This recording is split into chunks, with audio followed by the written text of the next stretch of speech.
Hi viewers, welcome to మనం TV. నేను మీ doctor Srinath. ఈరోజు మనం మాట్లాడుకునేటువంటి టాపిక్ వచ్చేసి మెడ చుట్టూరా చాలా మందికి నల్లటి మచ్చలు ఏర్పడుతూ ఉంటాయి. అంటే ఈ స్కిన్ ఫోల్డ్‌లో చర్మం అనేది నలుపు రంగులో మారుతూ ఉంటుంది. ఈ చర్మం నలుపు రంగులో మారడము అనేది మెడ భాగంలోనే కాకుండా మనకు నకిల్స్ దగ్గర, అలాగే మోచేతుల భాగం దగ్గర, రిస్ట్ మణికట్టు దగ్గర కూడా పిల్లల్లో అధికంగా కనిపిస్తూ ఉంటుంది. ఇది రావడానికి గల కారణాలేంటి? జాగ్రత్తలేంటి? హోమ్ రెమెడీస్ ఏంటి? ఇవన్నీ మనం ఒక చిన్న టాపిక్‌లో మాట్లాడుకుందాం. సో, ఈ కండిషన్‌ని మెడికల్‌గా చెప్పుకోవాలంటే ఎకెంథోసిస్ నైగ్రికన్స్ అంటాము. ఇది సహజంగా ఎందుకు ఏర్పడుతుంది అంటే, ఒక రకమైనటువంటి ఇన్సులిన్ రెసిస్టెంట్ డిజార్డర్ వల్ల కనబడుతుంది. అంటే మనం తెలుగులో చెప్పుకోవాలంటే, ఏదైనా హార్మోనల్ ఇంబాలెన్స్ శరీరంలో జరుగుతుంది అనేందుకు సూచనగా మెడ చుట్టూరా నల్లగా రంగు ఏర్పడినట్టుగా ఉంటుంది. అంటే మచ్చ, స్కిన్ థిక్ డిస్కలరేషన్‌గా ఏర్పడుతూ వస్తుంది. సో, ఇది ఇంకొక కారణం ఏంటి అంటే, స్థూలకాయం వల్ల కూడా ఈ లక్షణం కనబడుతుంది. ఉండాల్సిన బరువు కంటే అధికంగా బరువు పిల్లలు ఉంటే కూడా మెడ చుట్టూరా నల్లగా ఏర్పడుతుంది.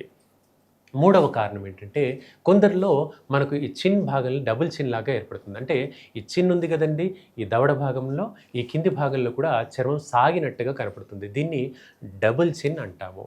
సో ఇది డిసీజ్ కాదు, కానీ ఈ సమస్య ఉండేటువంటి పిల్లలకు కూడా మెడ చుట్టూరా నల్లగా ఏర్పడుతుంది. ఇక నాలుగవది, శారీరక శుభ్రత సరిగ్గా లేనప్పుడు కూడా నల్లటి మచ్చలు ఏర్పడుతుంది. ఐదవది, హార్మోనల్ డిజార్డర్స్ అని మనం చెప్పుకున్నాం కదండి, వాటిలో థైరాయిడ్ సమస్య కానీ, డయాబెటీస్ కానీ ఉంటే లేదా రాబోతుంది అనేందుకు సూచనగా కూడా చర్మం అంతా నల్లటి మచ్చగా మారుతుంది. ఇప్పుడు ఈ లక్షణంతో బాధపడుతున్నాం అని మనం నిర్ధారణ తెలుసుకున్న తర్వాత ఏంటి జాగ్రత్తలు చేయాలంటే, ప్రతిరోజు ఒక 20 నిమిషాల పాటు నడక, తేలికపాటి నడక అనేది ఖచ్చితంగా ఉండాలి. ఇదెందుకు? శరీరానికి అలాగే చర్మానికి రక్త ప్రసరణ మెరుగయ్యేందుకు ఖచ్చితమైనటువంటి నడక అనేది అలవాటు చేసుకోవాలి. అందున కూడా కాస్త సన్లైట్ ఒంటి మీద పడేటువంటి సమయంలో చేసుకుంటే చాలా మంచిది. ఇక రెండవది, ఈ హార్మోనల్ ఇంబ్యాలెన్స్ ఉందా లేదా అని తెలుసుకోవాలి. దానికి థైరాయిడ్ పరీక్ష, అలాగే షుగర్ పరీక్ష చేయించుకోవడం మంచిది. థైరాయిడ్ పరీక్షల్లో T3, T4, TSH అనేటువంటి హార్మోన్లు ఇంబ్యాలెన్స్గా, అంటే వాటి యొక్క పనితీరు సక్రమంగా లేనప్పుడు ఈ ఇబ్బందులు తలెత్తుతాయి. కాబట్టి థైరాయిడ్ ప్రొఫైల్ అనేటువంటి రక్త పరీక్ష చాలా ముఖ్యంగా చెప్పుకోవచ్చు. ఇక మూడవది, ఈ లక్షణంతో ఉన్నప్పుడు కూడా పొట్ట భాగంలో కూడా ఫ్యాట్ డిపాజిట్ అవుతుంది. తద్వారా పొట్ట చుట్టూరా కూడా నల్లటి రంగులో డిస్కలరేషన్ అయ్యేటువంటి ప్రమాదం కనిపిస్తుంది. కాబట్టి ఈ పిల్లలకు ఇన్సులిన్ రెసిస్టెంట్ డిజార్డర్ ఏమైనా ఉందో లేదో అని తెలుసుకునేందుకు HbA1c అనేటువంటి సాధారణ పరీక్ష చేసుకున్నా కూడా ఈ లక్షణం మనకు తెలుస్తుంది. సో ఒక్కసారి ఈ సమస్య అని తెలిసినప్పుడు దీన్ని డిసీజ్గా చెప్పకూడదండి. కేవలము ఒక లక్షణం, అంటే ఒక హార్మోన్ ఇంబ్యాలెన్స్ అవుతుంది అనేందుకు సూచనగా మాత్రమే మనం చెప్పుకోగలుగుతాం. సో ఇప్పుడు ఇక్కడ ఈ పరీక్ష చేస్తే ఏదైనా ప్రాబ్లం ఉందంటే డాక్టర్ గారు ఎలాగూ ఉన్నారు, మందులు ఎలాగూ ఇస్తారు.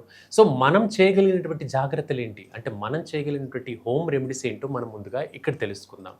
ఈ మెడ చుట్టూరా నల్లగా అవుతుందని వెంటనే పదే పదే ఏదో ఒక సోప్ తెచ్చేసుకొని రాసేయడము, బాగా రక్కేయడం లాంటివి చేయొద్దండి. దీనివల్ల చర్మం బాగా డిస్ట్రాయ్ అయ్యేటువంటి ప్రమాదం ఉంటుంది. అంటే చర్మం పై లేయర్ దెబ్బతిని బాగా పల్చగా మారి ఒక స్కిన్ ఎరుపు రంగులో మారేటువంటి ప్రమాదం ఉంటుంది.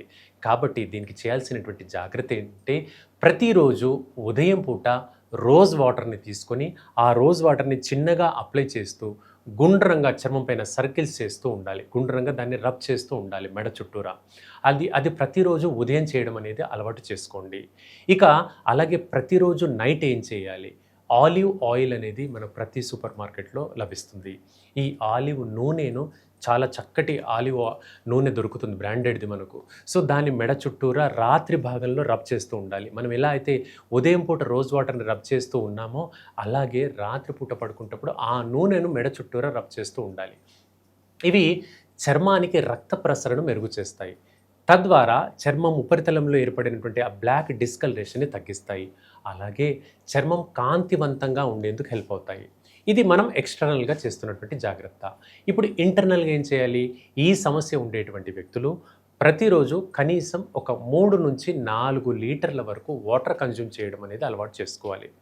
అయితే పిల్లల్లో వాటర్ కన్జంప్షన్ అనేది చాలా తక్కువ ఉంటుంది. పేరెంట్స్ చెప్తూ ఉంటారు, మా పిల్లోడు నీళ్లు సరిగ్గా తాగడండి, స్కూల్‌కి బాక్స్ కట్టించినా కూడా అలాగే వాటర్ తీసుకొని వచ్చేస్తాడు కానీ సరిగ్గా తాగడు అని చెప్తుంటారు. ఇలాంటి పిల్లలకు మనం ఏం చేయాలి? యాజ్ ఎ పేరెంట్‌గా ఏం చేయాల్సిన జాగ్రత్త ఏంటంటే, వాటర్ కన్జంప్షన్ తక్కువగా ఉంది కాబట్టి ఫ్రూట్ జ్యూసులు ఇవ్వడము, లేదా పళ్ళు వాటర్ కంటెంట్ ఎక్కువగా ఉండేటువంటి ఫ్రూట్స్ ఇవ్వడం. ముఖ్యంగా వాటర్ మెలన్, మస్క్ మెలన్, నిమ్మరసం ఇవి చర్మానికి చాలా మంచివి. అలాగే డ్రై ఫ్రూట్స్ అండి, ఆల్మండ్స్, కిస్మిస్, ఎండు ద్రాక్ష అంటాం. ఇవి చాలా మంచివి. ఇవి చర్మానికి నిగారింపునిస్తాయి. అలాగే ఈ చర్మం చుట్టూరా ఏర్పడినటువంటి బ్లాక్ డిస్కలరేషన్‌ను చాలా వరకు తగ్గిస్తాయి. ఇవి మనం స్వతహాగా హోమ్ రెమెడీస్‌లో చేసుకుందాం. వీటితో కనీసం మార్పు అనేది మనకు కేవలము 20 రోజుల్లో కనబడుతుంది. 20 రోజుల్లో కనబడుతుంది. ఆ 20 డేస్ కాస్త ఓపికగా చేసుకోండి.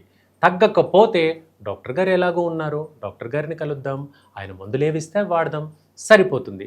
సో ఇవన్నీ కూడా మనకు అవగాహన పెంచుకొని ఆ డిసీజెస్ని నివారించేందుకు చాలా హెల్ప్ఫుల్ అవుతాయి. ఇంకా మీకేమైనా డౌట్స్ ఉన్నాయనుకోండి, మరిన్ని వీడియోస్లో నేను ఇంకా పలు రకాల కంప్లైంట్స్ చెప్తుంటాను. సో కీప్ వాచింగ్ అండి మనం TV. Thank you for watching.